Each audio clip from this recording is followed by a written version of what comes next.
আজকে তোমাদের সাথে শেয়ার করব আমাদের ফিস্টের ভিডিও। আর এই যে যাকে দেখছো ওর নাম গুগলি। আমি এসে গেছি সহেলির বাড়িতে। এই যে আমরা 5 জন। প্রথমেই দিনটা শুরু হলো কচুরি আর চানা দিয়ে, আর তার সাথে ছিল কেশর ভোগ। আমরা এখানে কাজ করতে বসে পড়েছি। ফিস্টে এরম সবাই একসাথে কাজ করব, এটা ভীষণ মজা লাগে। আর এইদিকে অনিন্দিতা মাংসটা ম্যারিনেট করে রাখছে। পুরো ভিডিওটা আমার চ্যানেলে আছে, একবার তোমরা গিয়ে দেখে আসতে পারো। খেলাম, খাওয়া দাওয়ার পরে একটু নাচ হলো। বন্ধুদের সাথে থাকলে এটা তো হতেই হবে।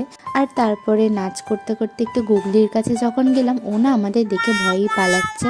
দেন খাবার দাবার নিয়ে আমরা চলে গেলাম ছাদে। ছাদে গিয়ে দেখলাম এই 3টে বাচ্চা রোদ পোয়াচ্ছে। তারপরে আমরা সবাই খেতে বসে গেছি। রান্নাটা এত অসাম ছিল যেন মনে হচ্ছে আবার ওই দিনটাতে ফিরে যায়। তারপর খাওয়া দাওয়া করে আমরা একটু রিলস বানিয়ে নিলাম। আমার তো অবস্থা ভীষণই খারাপ, নাচানাচি হাসাহাসি করে।